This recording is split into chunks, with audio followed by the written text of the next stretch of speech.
We are live. Hello, everybody. Or should I say every pony? We are back. Finally, John, Sam, my fellow co-host Sam and myself, we are back. It has been a while. We've just been very, very, very busy with other stuff, work, and fellow co-host Sam and myself. Well, I'm getting in there. There we go. Sorry about that. Anyway, so we are back. Now, I don't know who's watching. So there's one watcher, unless are you watching, Sam, on YouTube? No, we've got one watcher. It isn't me, because I've literally just got rid of that screen. So, right. So we've just been watching the first 3 episodes of Telly or Tale, the YouTube series, for G5. First 3 episodes. So this is going to be just a thoughts on the first episodes we've seen, our general personal thoughts of what we think about the series so far. I don't know how many episodes there is, but I've just watched one where it had the first 4 in it, all in one, about 20 minutes long. So I've just watched the first 3. Sam's watched 3. So, yeah. 5. You've watched 5? I watched all 5. So there's 5 episodes currently out? Yes. Right. So I wasn't aware of that. Anyway, so there's 5 episodes currently out, and I've watched at least 3 of them so far. So by the looks of it, Sam's obviously kind of liking it by the sounds of it, if he's watched 5 on the bounce. It's definitely... I will be honest, I think it's far better than Pony Life. I never got into Pony Life. I tried. I just could not. No. With Tell Your Tale, I think the reason I can watch this and enjoy it is because G5 is so still fresh and new that it's not difficult to transition from 3D animation to 2D animation, whereas obviously G4 was all 2D animation, but with Pony Life, it was so radically different from what I was used to after like 9 seasons that I just couldn't get into it. Whereas with G5, all we've had so far is the film, and then obviously Tell Your Tale. And obviously in about a month, 26th of May, I believe, is when we have the first 45-minute special. So, and I know the special, and I believe also the series are all going to be 3D animated, much like the film. So I am looking forward to that. But in regards to Tell Your Tale, I do like it. I think it's got an interesting story. I think it's setting up whatever's going to be happening in later seasons and specials. Generally, it's easier to watch because the characters don't differentiate too much from what whereas with Pony Life, the characters were just a bit too different from what after like literally a decade of ponies. And what they did, they were different. I appreciate that Pony Life was an attempt to be a bit different. It was sort of almost like aiming at a much younger audience. Yeah. But with Tell Your Tale, it's not changing anything. It's the same characters how they would be in the film, but it's just 5-6 minute episodes that are individually not just telling a separate story, but are also, at least the way I look at it, are possibly setting up the future story. Just really quickly, I can give a bit of a brief synopsis for what the 45-minute special will be about, as the MLP wiki has had an update and it does have a brief synopsis now. So, we know the date is May 26th, and obviously it will be Netflix. And then the following synopsis is as follows. The special picks up from the film where the main 5 are learning to live with each other and their new powers. When Zip realizes that the power of the crystals is fading, she goes on a mission to figure out why. So effectively, we're looking at potentially magic is maybe fading, and they need to find out why. So again, I'm really curious if the special, this first one, may be potentially diving into the elements, maybe, because I do believe that the the crystals that are in the three crystals that represent the three races, obviously being unicorn, Pegasi, and earth ponies, are potentially in some way maybe the elements in a new form.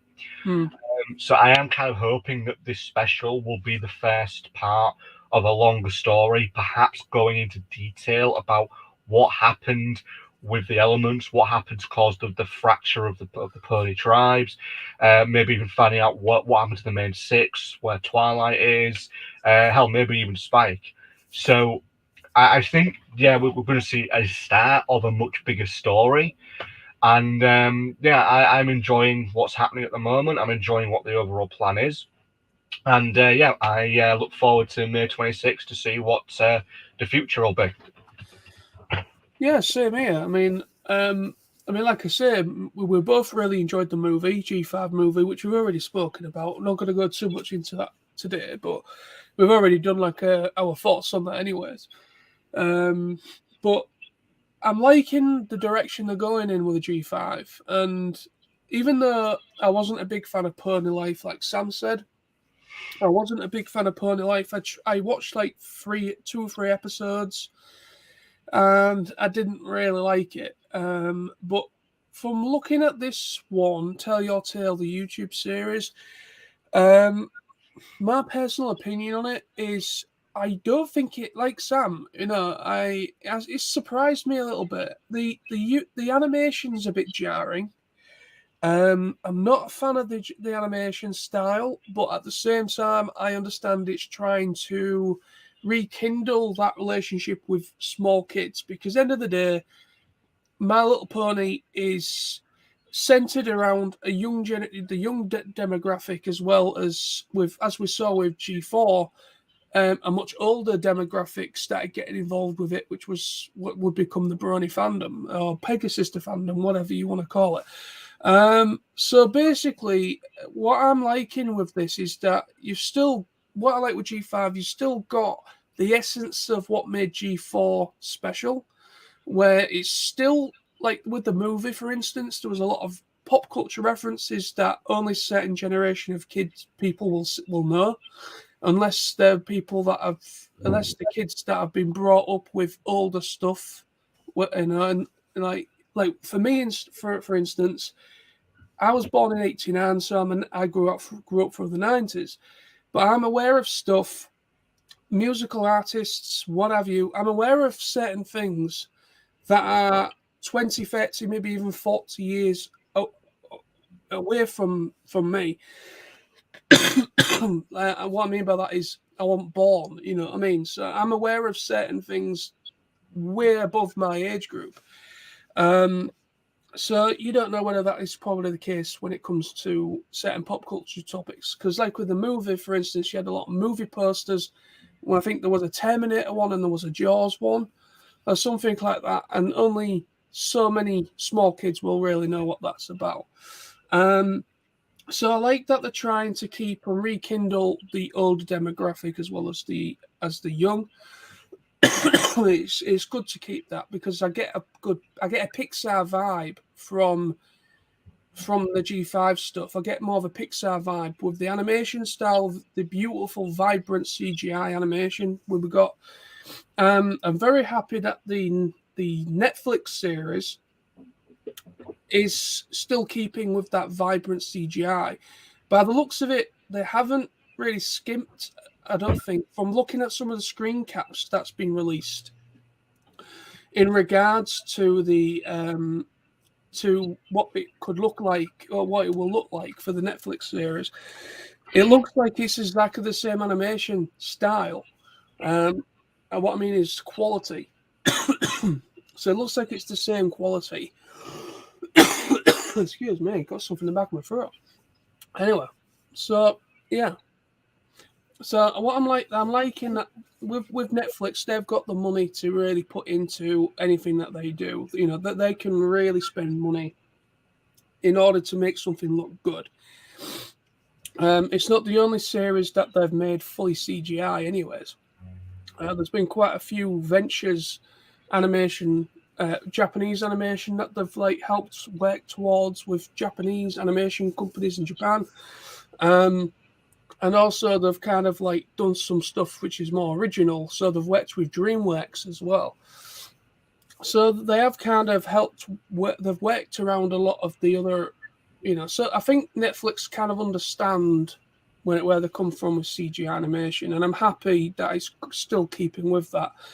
But getting back on track with, well, actually, I will say one thing about what Sam said a moment ago as well is that the direction it's going in, I do like the way the direction's going with it.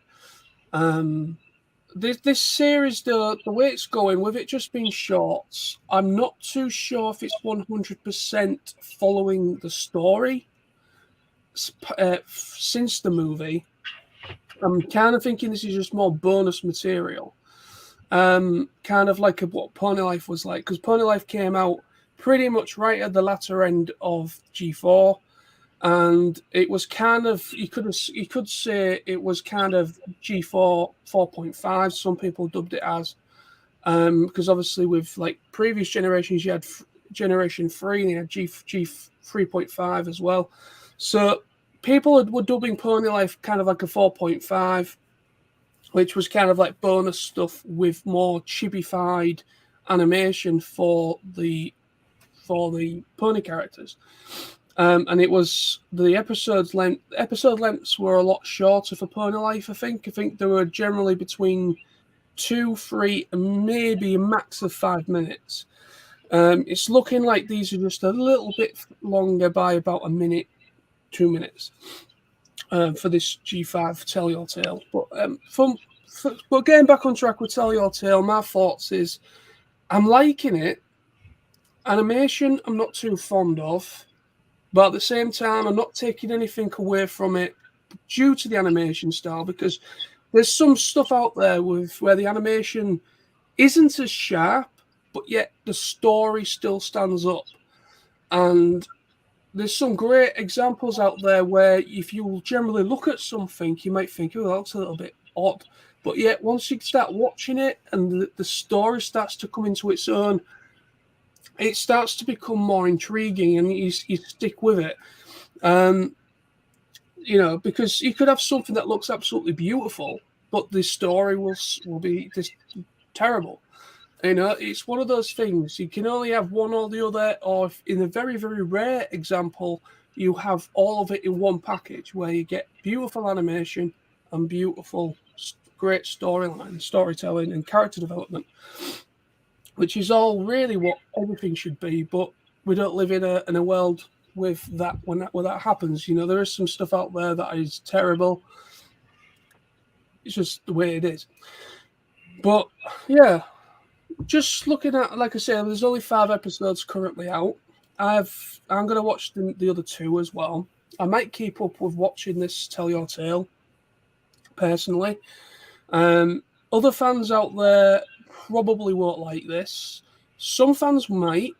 It's looking encouraging, because when I was watching the episodes just before we started the live stream, I was looking at some of the comments underneath the video I was watching, and it's looking like people are kind of sharing our kind of thoughts with the animation, but some of them are willing to give it a chance, which is kind of a good thing. So some fans out there are willing to give it a chance, see where it goes, but they are still expressing they just don't like the animation style, and I don't. I'm an advocate, me. I really do love my animation. I love my beautiful, vibrant colours. Hence, what really drove me and attracted me to G4 in the first place was the animation style, because it was like nothing I hadn't seen anything quite as vibrant and beautiful animation-wise for a long time, and at that point when I first started watching, and that's what really got me into it. And same with a lot of fans. It got a lot of fans. What got a lot of the fan base into MLP G4, for instance, was the animation, and also then it was the music, and then it was the character development, and then it was secondary characters people liked. Like for me, it's Discord. I love my Discord. I love me some Discord, and I love me some of the the Cute Mac Crusaders are pretty cute as well, and things of that. So all these characters coming into this world, and it was just a great package in the end. Even though as it went on, story-wise and everything, it wasn't as good. Some people might argue which seasons were the best for it. Some later on maybe wasn't as good as what we had at the beginning. I, for one, just enjoyed the whole lot of it. There was a couple of episodes, maybe a couple of season finales, for instance. A couple of season finales where I generally thought, there's a couple of season finales near the end that I thought weren't as good. But for the most part, I really quite enjoyed G4. I really did enjoy G4. So I'm generally as well, I'm really looking forward to G5. I really am. I'm looking forward to more expansion on this new world. Like, I also would love to know what the hell happened to the previous generation, because it's kind of baffling, and I'm hoping in the series, once the series starts on Netflix, so obviously we've got the special first, which Sam said about. We've got the special first, but I'm generally thinking that will they maybe, when they go on these adventures, if they do go on adventures, which I'm sure they will, in once we get into the actual series itself, I'm kind of hoping and wondering that they might maybe discover certain areas of old Canterlot or old areas that we will recognize, maybe now in ruins, maybe now has been maybe built upon. Maybe it's a new village and maybe, I don't know, some sort of resort's been built, what used to be that area. I know it sounds horrible to say things like that, but that's how development works.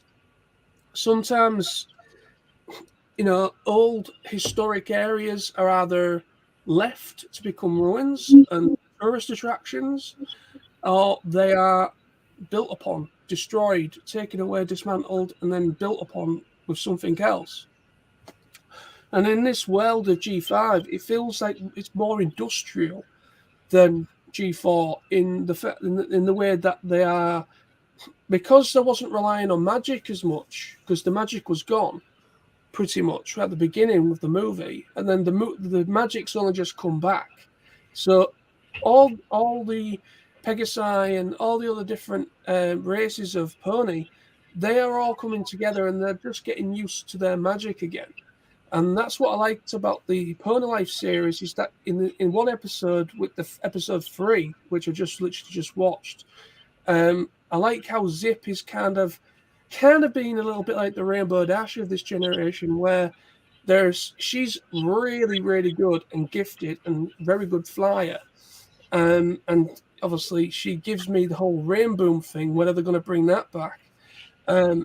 So I'm kind of getting a bit of a vibe from that, and it's nice to see that she's maybe eventually she might open her own school for flying school or something. Maybe that's a little bit of maybe a bit of, I don't know. Maybe, like I said, because I don't know whether this Tell Your Tale series is its own thing, separate thing, whether it does have some sort of it does follow a little bit to the main story. I don't know.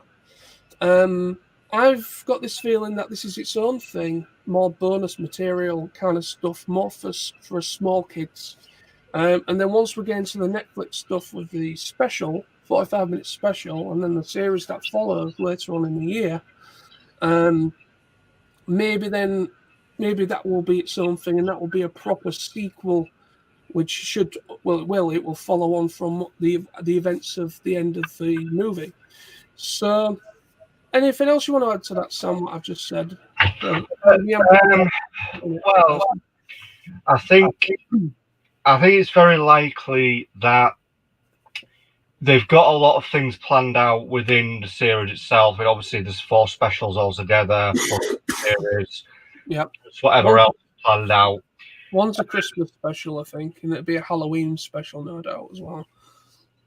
I think that G5 has a lot to tell story-wise because you've still got the mystery as to why magic disappeared, what caused it, why did it happen, so on and so forth. I mean, if magic comes back fully, then does that mean beings like Discord could come back? Because in theory, Discord is a being of pure magic, he's a being of chaos. So in theory, he would only be able to exist if magic existed. So is it possible that he may show up at some point with magic being restored? And if that's the case, he might even be able to explain certain events because he may well have been around when these events happened. The other thing that I'm really curious about is the Alicorns. You know, Twilight, Celestia, Luna, Cadence, Heart. You know, by right or well, we don't know this. I mean, we assume Alicorns are immortal because obviously Celestia and Luna were ancient. They were like 2,000, 3,000 years old. Yep. Again, we assume they're immortal. It's quite possible that maybe they just long-lived, that they have very long lifespans that's in thousands of years rather than decades. But there's no guarantee they're still around. Or if they are still around, where are they? What have they been doing?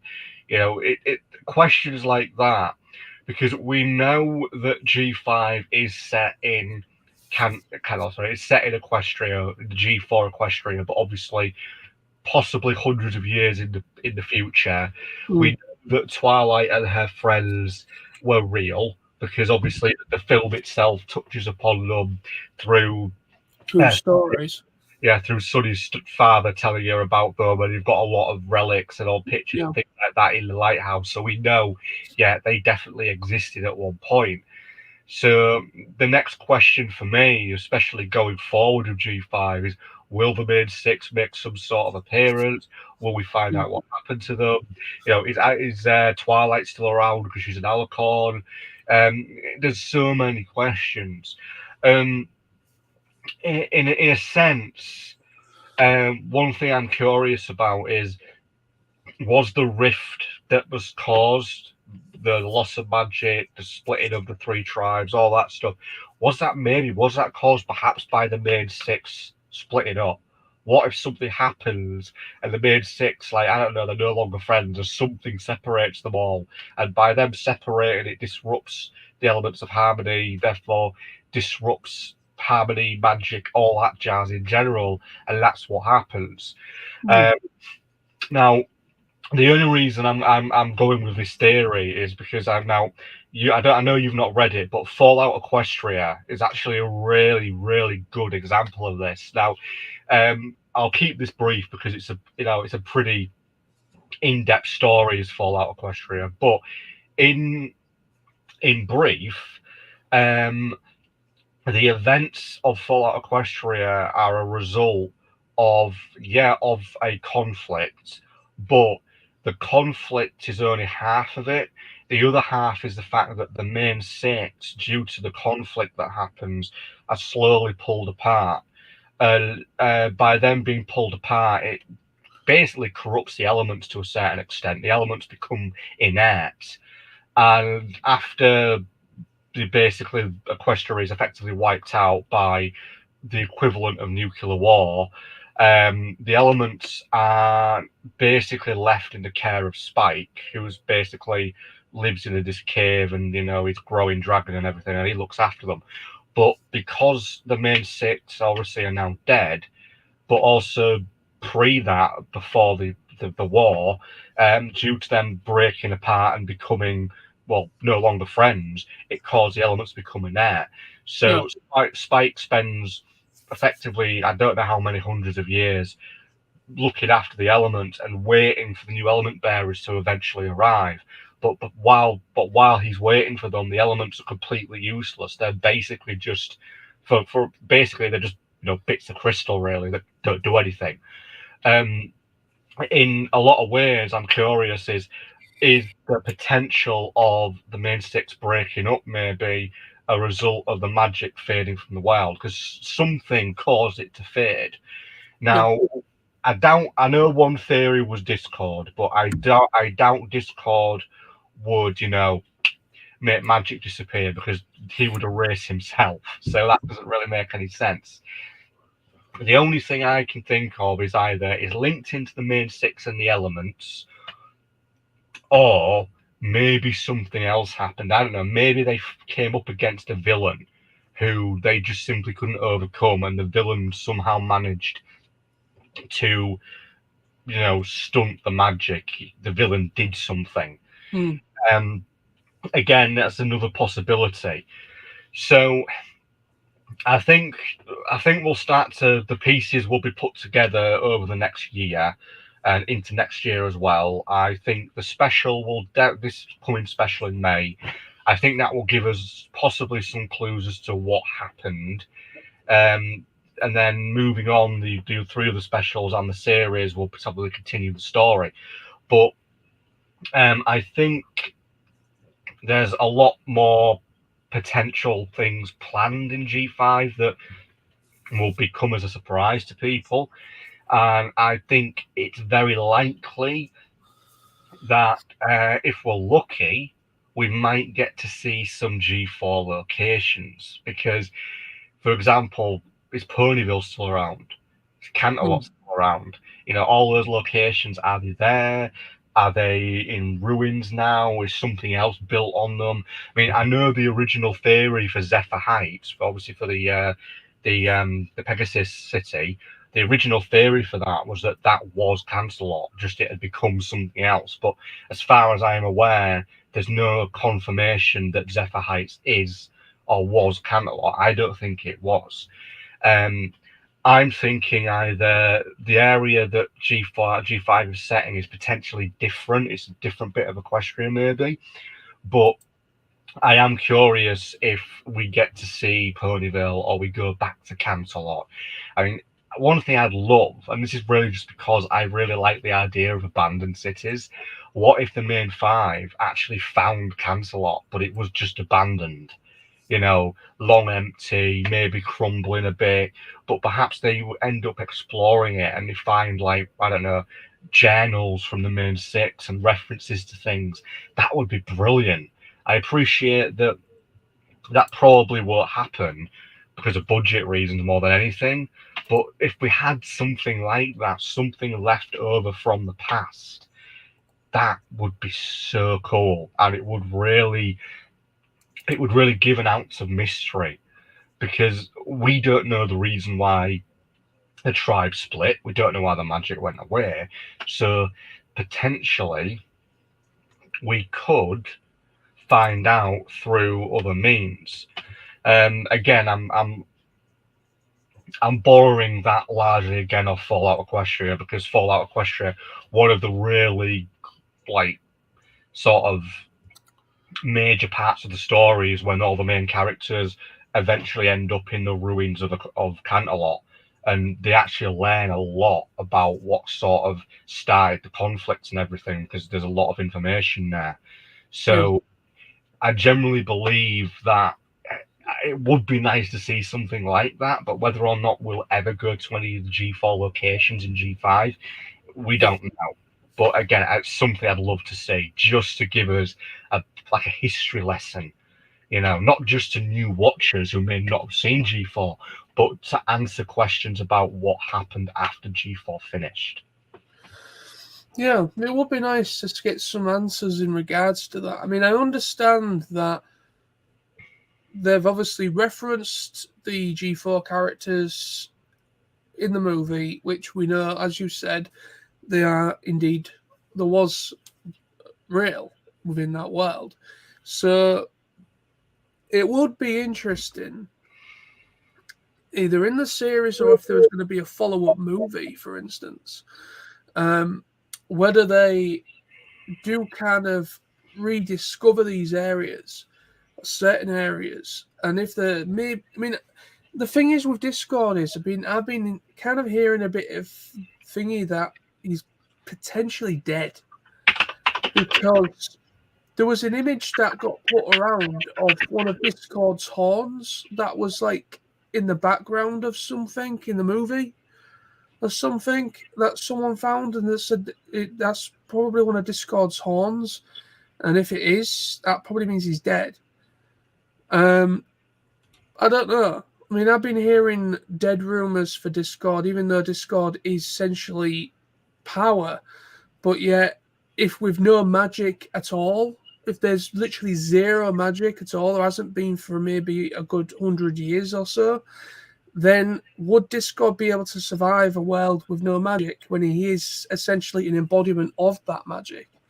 He is, he lives in a completely different dimension, anyways. So, with that dimension maybe closed because of the magic's been gone, would have he either been trapped in his pocket dimension, or is he dead? Has he somehow been stopped because of the magic no longer there? Now that the magic's been rekindled, that it's come back because of the events of the movie at the end of the film. It's interesting whether maybe he could be reborn somehow. But who knows? I don't know. I mean, it's not been confirmed if he's actually dead. It's not, but I've got a feeling that Netflix and everybody working, Hasbro and everybody behind the scenes of the series of G5, they want to reference G4, but they also want to keep G5 its own thing. So it's kind of going to be interesting of how much they will go down that route of G4. So I don't know, mate. I don't know. I mean, it would be cool. It would be nice if we kind of got some answers to some questions that fans do have. Whether we kind of get some questions answered of exactly what happened, where are they? Might we find some graves? I know that sounds very. I know that sounds awful. You wouldn't go down that far, mate. I know. It's just. I know that sounds awful, and it is a kids' show after all. But yeah, it was kind of said early on that there would be going into a little bit more mature themes with G5. So whether that, I mean, the movie wasn't essentially dark. It wasn't really dark. It was more comedic. But with what was said early on in development of G5, the news we got, some of it wasn't real news. Some of it was speculation. But it will be interesting to see if there would maybe maybe they might come across a grave of maybe one of the main six, or they might come across maybe Twilight's castle, for instance, and they go inside and it's obviously all cobwebbed up and things of that nature. It's obviously been gone for so long, and maybe they might find an answer in one of maybe Twilight's library, because obviously Twilight was a bookworm, as we all know. She had a lot of knowledge. She did a lot of research in her time, and it would be interesting if maybe she somehow left a message somehow before the magic was gone completely. Maybe a little bit like Star Wars, where the holographic thing, like when you see in some science fiction films or something, say someone dies and they leave like a holographic message or something like that. That could potentially be a thing. Maybe Twilight, with her being mostly obviously a magic user, maybe she kind of, just before the magic was gone, she somehow recorded some sort of like holographic message for any future generations of ponies. Try and reach out from in that way. Or maybe, I don't know. I'm just thinking out loud. I know it's all bullshit probably, but something as simple as that would work. I found something interesting. So basically, I found a rather interesting theory, which was posted on Reddit on a Brony page about 6 months ago, which is very interesting. Okay. So basically, this was posted. Hang on 1 second. 2 seconds. Share it, should I say? I think you've got the capabilities on your end. Yeah, I can do that.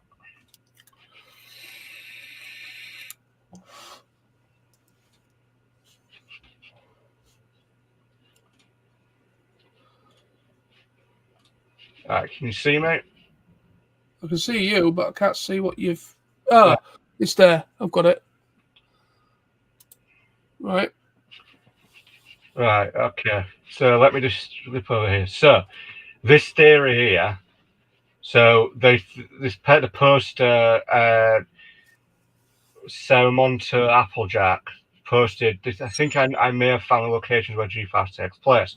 Now they've circled a small portion of the Equestria map near Baltimore. So you've got a location by the sea, a location in the forest, a location in the mountains, which could potentially be Zephyr Heights. The other two places, I forget the name on the top of my head. Maritime Bay, Zephyr Heights, and where the unicorns live. I forget the name of the place. But basically, now if you look at that little area, and then if you look at a map of Equestria, that puts this area just here in this bit. Yep. So if the 3 areas that are visited in G5 are specifically in this bit of Equestria, then they're a long way from Canterlot, Ponyville, the main area where G4 largely took place. However, and now here's the thing. We know there's some sort of whether it was air travel or train travel, but in Zephyr Heights there is basically some sort of station that connected them to everywhere else. Now, obviously, we know that. Hang on.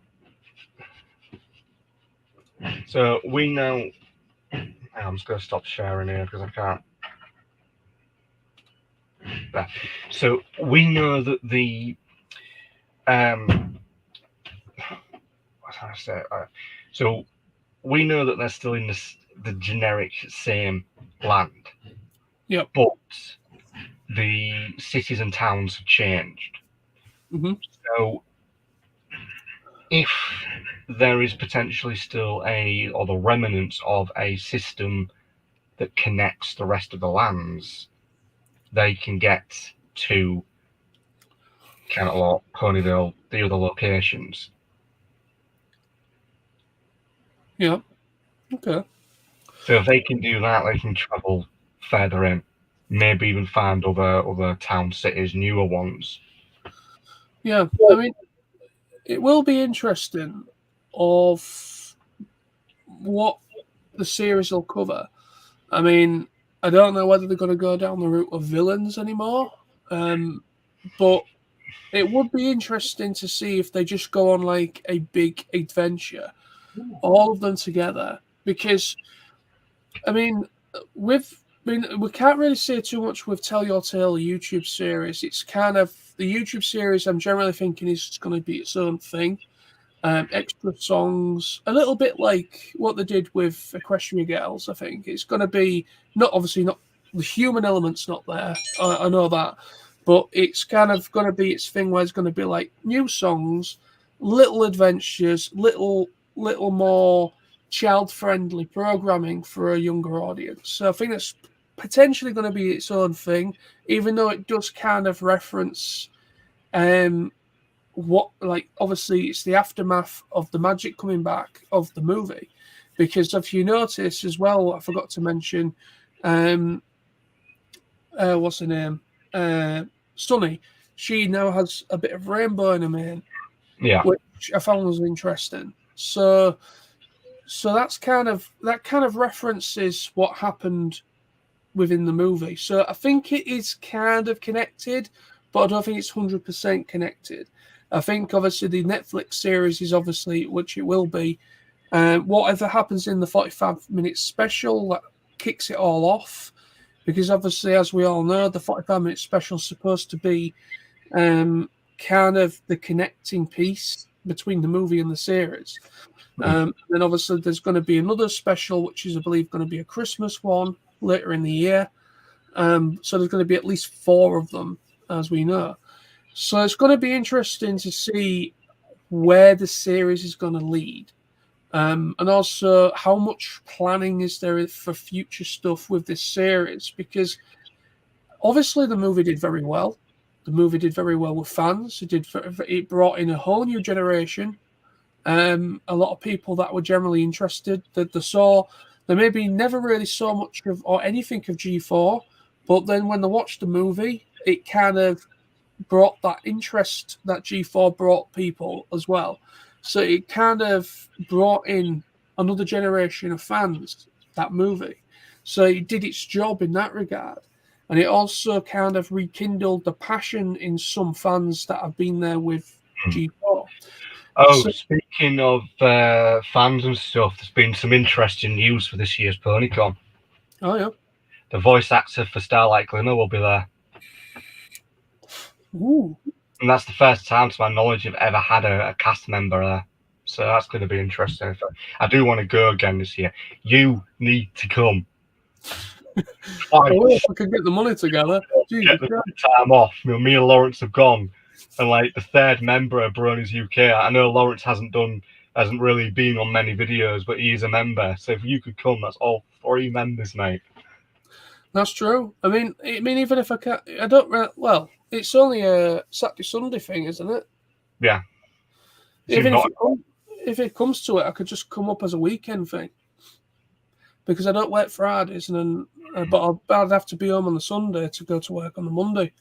So if I don't book any holiday off, because to be honest, I do have some holidays remaining, but I'm saving those for other things that we want to do, which is obviously for September. So yeah, I mean, I think it's potentially could happen. I mean, like I say, I've got 3-day weekends, so hopefully I will be able to come along if I can get some money saved, because at the moment I'm saving up towards August. But anyways, so yeah.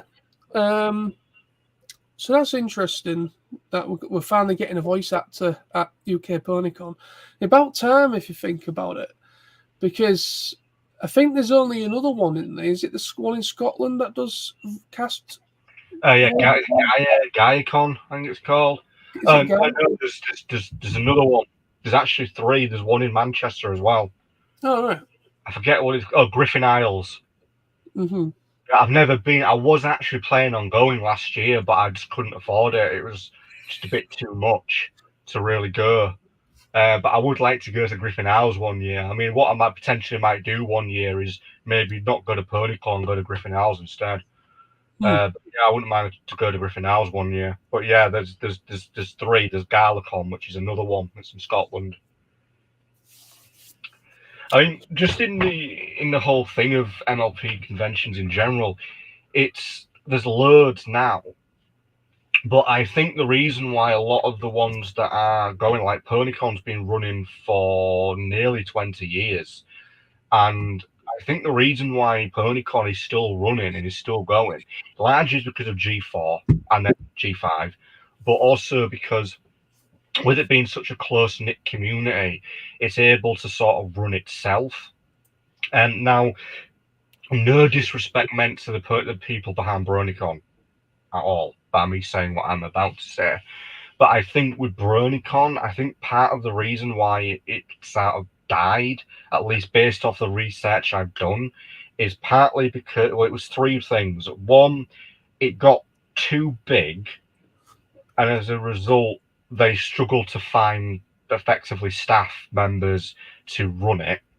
But also, as more conventions opened up, more people went to conventions that were closer to home, that were easier to get to. And I think that as well played a part in BronyCon's eventual downfall. There is another thing as well, and I don't mean this in a negative way. This is just how I really foresee the fan base as a whole. So the Brony fan base, in a sense, had a good 3-4 years where it was big, You know, there was loads of stuff happening. It was huge. It still is. It's just a lot more spread out now.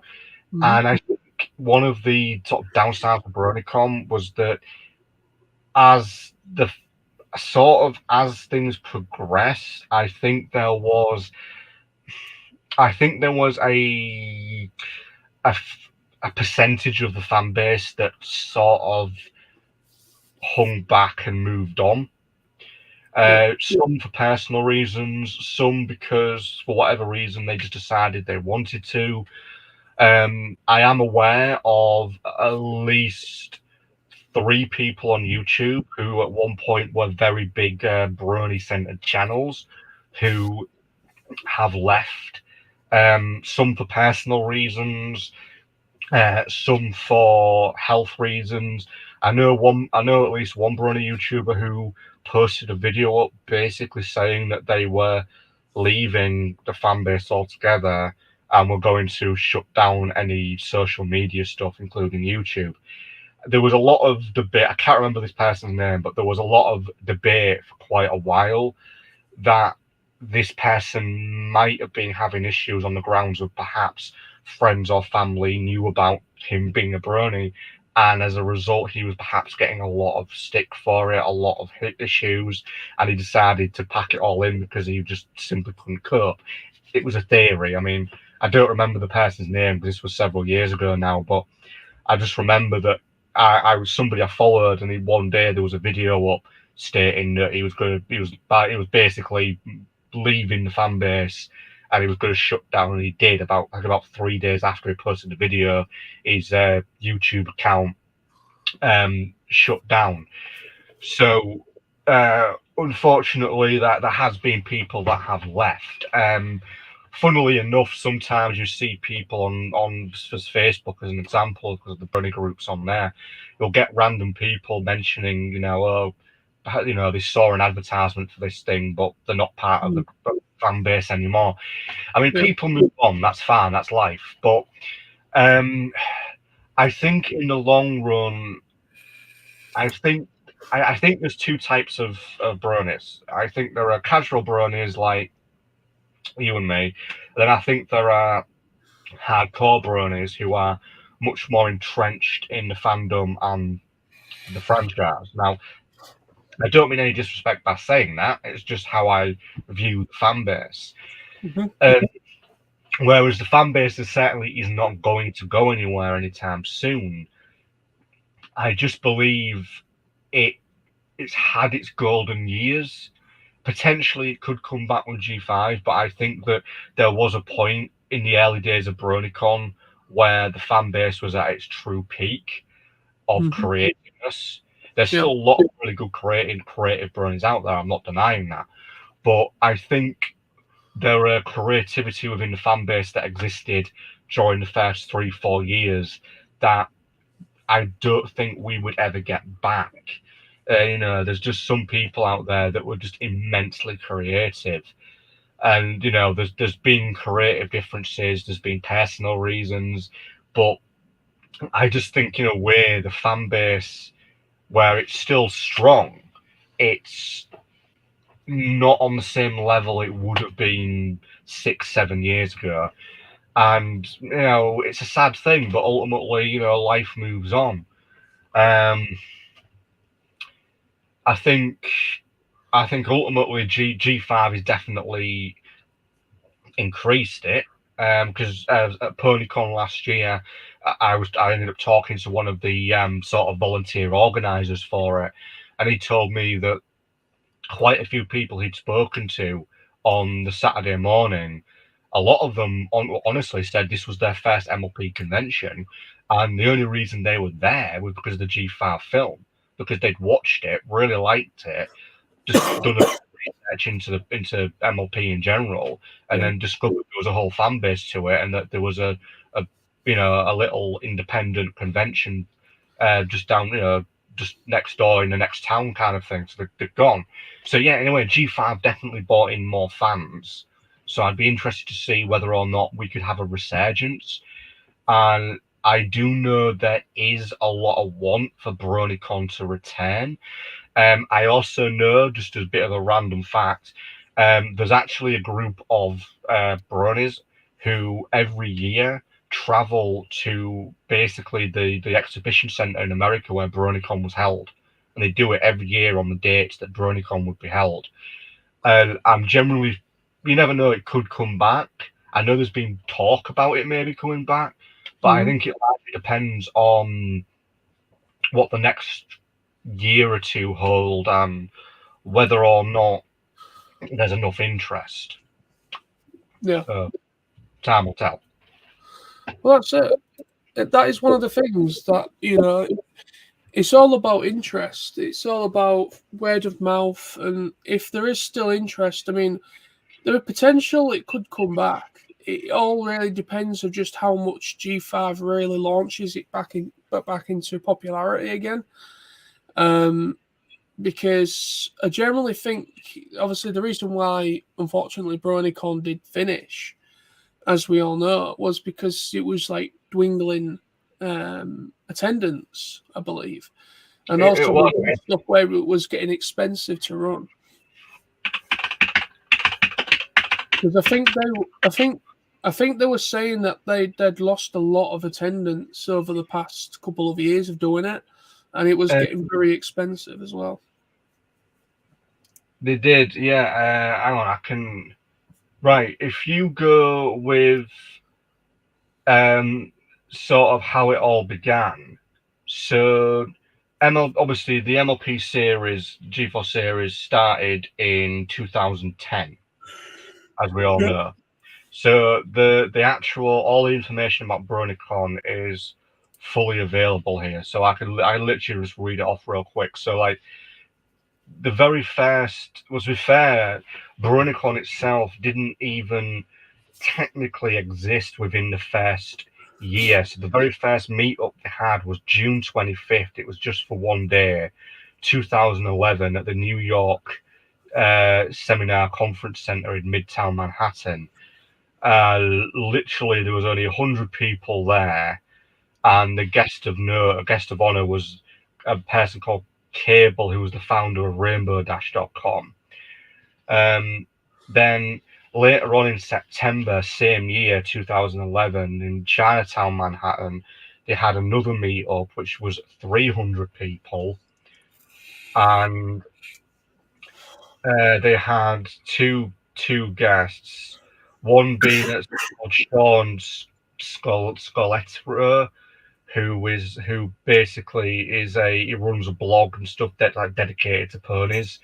Then Jason Deason, who was a Canadian animator, who was one of the animators for MLP. Then 2012, January 7th, they met up at the Hotel Pennsylvania, New York. 650 people showed up, and they had a couple of the voice cast there. Then 2012, Meadowlands Expedition Center in New Jersey, 4,000 people attended, and they had more or less the whole voice cast there as guests. Then after that, from 2013 to 2019, it was at the Baltimore Convention Center. Now, in order, 2013, the guests don't really change, mate. Throughout all of it, the guests were basically, they had more or less the whole cast show up, plus Daniel Ingram and a few other people. So 2013, they had 8,400 guests. 2014, they had 9,600 guests. August, they had 10,000 guests. July, 7,600. This is all, 2016. 2017, 6,300. 2018, 5,400. Then the very last one, which was held August 1st to August 4th, 2019, and that was 10,215 people. So to be fair, it never really particularly dropped by much, because it went from 650,000 to, it went from 650 attendees to over 8,000 attendees in roughly 18 months. I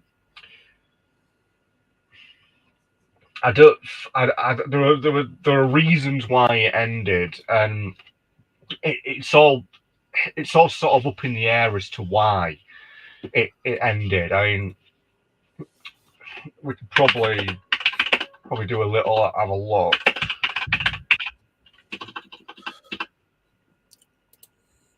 Yeah, it is interesting. It would be nice if it does come back because it was a convention I really would like to have gone to.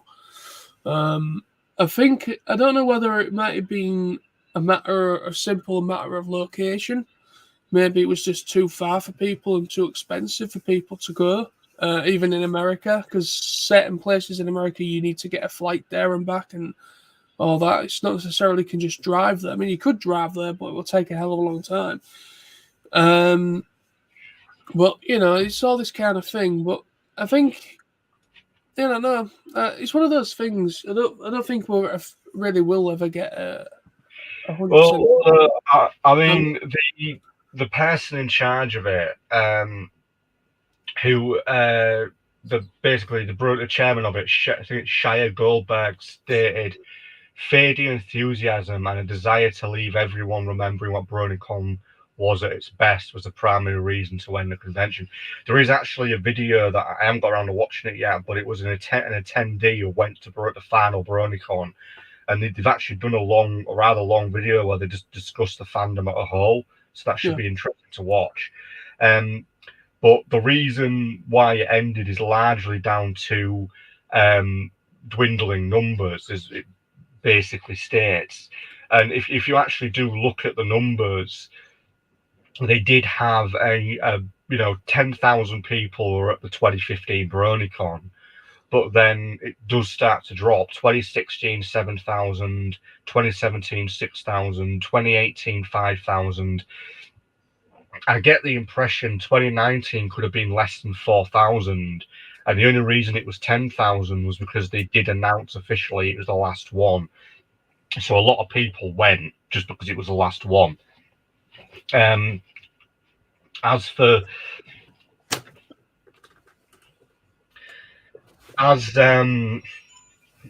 whole fandom as a whole, right? Just to point out, so basically a question here that an article published in 2019 states the following, but a brief clip. The Brony fandom is now shrinking almost as fast as it grew, and conventions, including BronyCon, are shutting down. 8 years in, the novelty seems to have worn off. Well, I think to a certain extent that is true, but the fan base is still alive. But in a lot of ways, it's only really alive if people know about it and are still actively part of it. I do agree that its golden age is gone. However, I don't actually know how many. Again, it'll be worth a look. To see how many conventions have actually ended. Let's have a look. I might be able to find out. Right, so this is actually a list of. This is largely in America. So as of 2000, so this year there are 1, 2, 3, 4, 5, 6, 7, 8, 9, 10. There's 10. There's 10 MLP conventions currently taking place in America and in Europe altogether. If you include the UK, then that's 2 more, so that's about 12. I would probably say on average there's no more than 13 or at most 14 pony conventions within a year, pre-COVID. COVID has killed some, but others are restarting. So on average, there's about 14 pony conventions within a year. So you could state it's almost one every month. In regards to the convention itself, I will be honest, mate. I think eventually you will have less and less conventions. I don't think conventions like PonyCon will ever go anywhere, because since they're only small, independent, and have a regular amount of people showing up, I think that would remain, because PonyCon is more about the social side. It's like TF Nation. People go to meet people and just have a good weekend. So in a lot of ways, PonyCon, I think, would still be here in like 10 years. You know, if they were around way before G4, they'll be around long after G5. So I think really it's just a matter of principle. But I do agree to an extent that, yeah, the fan base has seen its golden years, and it's not dying, but it's certainly not what it used to be. In a lot of ways, I think it's a combination of aging people like ourselves who are still part of it, and Yeah. then a younger generation who, to use the phrase, are still in the closet about it, that probably like are G5 fans but haven't come out because they don't know how friends might react. Yeah. So yeah, I think in the next like 2-3 years we'll probably see maybe a resurgence in attending numbers at certain conventions, and it will largely be G5 fans. But generally, I think that I think to an extent, within the next decade, maybe the pony fan base will be a very, very shadow of itself. Who knows? But Yeah. yeah, I think it largely depends on how things go. It's definitely still popular, but it's not as popular as it would have been 6 years ago. No, I think generally something with G4 it really did spark a lot of creativity. It sparked a lot of interest from people that even Hasbro didn't even expect. No. And obviously, Well, originally, as you know, G4 was only going to be 3 seasons, and then when they noticed how popular it was getting, and the numbers and viewership, that's why it continued for as long as it did. well, here's the thing. If you look at, I'll just do this in 2 ways. So if you look at the way BronyCon went from 650 attendees January 2012, and then June 2012 had 4,000 attendees, Yeah. does state just how big the fandom grew in the space of 18 months. Now, this will give you an interesting bit as to just how the fandom as a whole, or at least conventions, have shrunk. If you go to about 2014, when we were on to basically like the 4th season of MLP, we had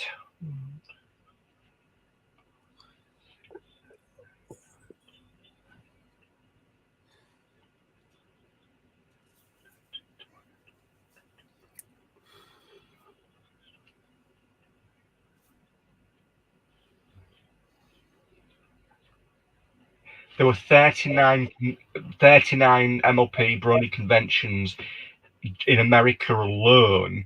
If you include the UK and Europe, that would bring it to 40 conventions. So there was an average of 40 conventions within a year of 2014, 2015, which was when the fan base was definitely at its height. And then if you go to, let's see, 2019, so pre-COVID, so before COVID happened, there were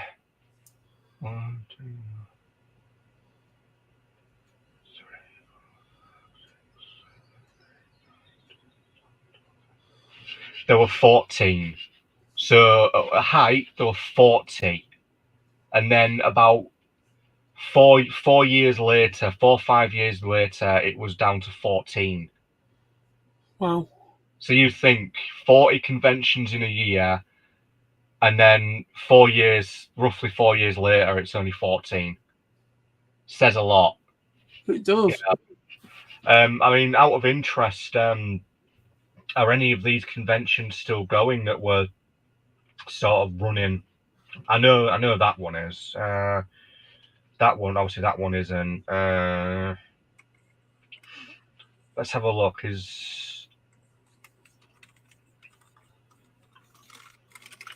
Let's just check this one out of interest real quick.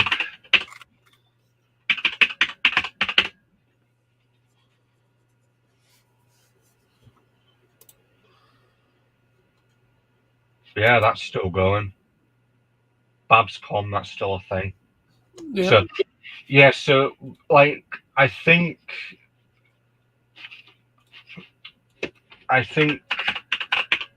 some of these conventions are still going, others aren't.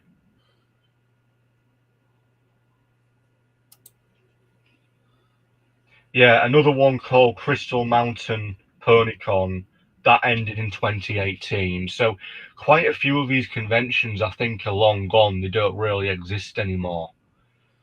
As of 2022, there are only 1, 2, 3, 4, 5, 6, 7, 8. There's only 12 conventions, MLP conventions happening. So, you know, we've gone from 40 conventions a year to now just 12, because at least two of them ended in 2018. So yeah, we're down to 12 conventions. The way I look at it, so I think UK PonyCon, that'll keep going. GalaCon will keep going. Griffin Isles will keep going. But the rest of them, 50-50. In the next couple of years, mate, we could end up going down to just 3 or 4 a year. It could. Well, yeah, like I say, it just depends just how much G5 really rekindles the interest again, doesn't it? It's kind of like one of those things is that, you know, with G5 kind of still got the essence of what made G4 special to a lot of people. It's still got that essence to it for G5, and it's also its own thing at the same time. So it's kind of like, even though it's gone away from the G4 characters, it's brought in a whole new cast. The movie obviously did very, very well, and it did indeed bring in some interest through people that were interested in checking out a convention due to that. So who knows? I mean, like I say, the series hasn't even started yet. So once the series starts, and who knows how many seasons Netflix and E1 and Hasbro have considered on doing for G5, because again, it all works on viewership. If the series does well and it gets people watching it and they get quite large numbers, then they will consider making more. So it's kind of all about viewership. It's all about that kind of thing. And if the numbers are good enough, then I think the future looks quite bright. I mean, I'm liking what they're doing with G5. I'm liking the direction they're going with. I love the characters, especially Izzy. She's my favourite so far for G5. And Rainbow Dash will always be my first love. So, you know, it's kind of like, you know, I'm interested. I'm intrigued. I'm interested for what they've got in store for us. What I'm hoping with it being mostly a Netflix thing, there might maybe be more movies relating to it. Because, like I say, G4 only had the one film. Originally, there was plans for a second one, and that got scrapped. And then they started moving into the Generation 5. They started thinking, right, you know, the whole process for G5 started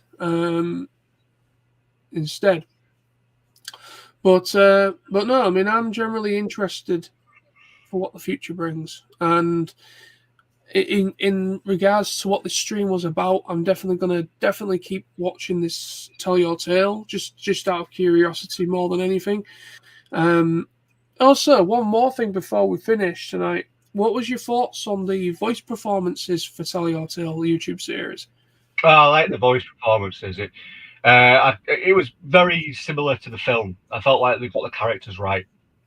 Yeah, the essence of the voice performances, they were definitely there. You could tell it wasn't the characters that the voice actors for the movie, obviously. I mean, it would have been great if they got Camino Glenn back, because obviously I really loved her performance in the movie. That's why I fell in love with her character straight away. But yeah, they've got the essence there. I mean, obviously it's going to be the same voice cast for the Netflix series as well. So it's universally the same cast for all of it. So yeah, I'm generally interested. I'm liking the voice cast. I think the performances was decent enough for what it is. With the YouTube series, they're just little shorts. I wasn't really expecting too much from it, but at the same time, it's better. It's better than what I thought of. Pony Life I wasn't really into. I didn't really think I would like this because I was basing it more on the animation than anything. The animation for Tell Your Tale I'm not really into. But yeah, I'm just going to carry on watching it because I like the characters and I like this new world. And it's interesting to see them still getting used to their magic, those that do have magic abilities like flying and those that are able to do magic, if they're a Pegasi or a unicorn or whatever, things of that nature. So yeah, I'm generally interested to see. I mean, I'm really eager to see what this special is all about, the first special, which obviously starts off the series, I believe. And then I'm just interested to see what the series is like. It'd be interesting with the series as well. Will they be doing it where the whole series will go up on Netflix at the same time, or will they do it like they did with the TV airing for MLP, for G4, for instance, where it was an episode, maybe like 2 episodes to start off with, and then after that it was one per week. Do you think Netflix are going to do that, or do you think it's just going to? I think it'll be the whole thing. I don't think they'll release it an episode a week. They'll put the whole thing up. Because they are doing that a little bit with some stuff, where they're kind of. They are, but if you think about it, if it's going to be 24, 26 episodes, would you really want to be effectively, that's 4 weeks in a month.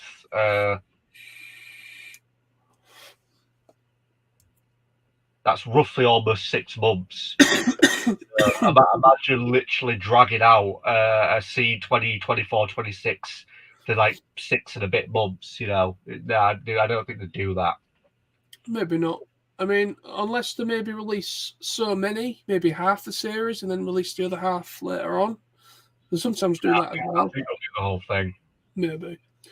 But, it would have been nice if something to look forward to, innit? Like, oh, new episode this week. Like we did with G4. We were like, MLP, come on. Yeah, that's a good point to make. That is a good point to make, actually. Yeah, you never know. You never know. We won't know because, as you say, Netflix do it 50-50. Sometimes the whole thing's released in one go. Sometimes it's every Friday. So yeah, we'll know when it's time for release. Yeah, we will. But anyways, I think that's going to be us for tonight. I think we've said everything we want to talk about. So thank you very much for watching, everybody. Thank you. We had a few watchers, but we haven't had any comments tonight. But we are a little bit earlier than normal for our usual commenters, people that usually watch us. But we have been quite distant from the channel, so I wouldn't be surprised if they even knew it was even live, to be quite honest. But we'll start sorting stuff out on Discord. Yeah, we will. We can hopefully get people together again next time we do one of these. Yeah, definitely. But anyway, so thank you very much for those that maybe did watch. I hope you enjoyed. And obviously, once we're no longer live, you can watch this as a regular video anyways. So any last words you want to say, Sam, before we say bye-bye? Thanks for watching, everybody who watched. No doubt me and John will be doing a special review of the special in a month's time when it's released. Yep, we will definitely be doing that. And we'll probably maybe do some thoughts on the whether we'll do it as a live stream. Necessarily doesn't have to be. We could just do our own separate videos if we wish to. But I think me and Sam are definitely going to maybe stick with Tell Your Tale, the YouTube series. Once the series one's finished, maybe, or we might maybe do like our thoughts on the full thing, maybe. Generally, once it's all there, because currently there's only 5, I believe.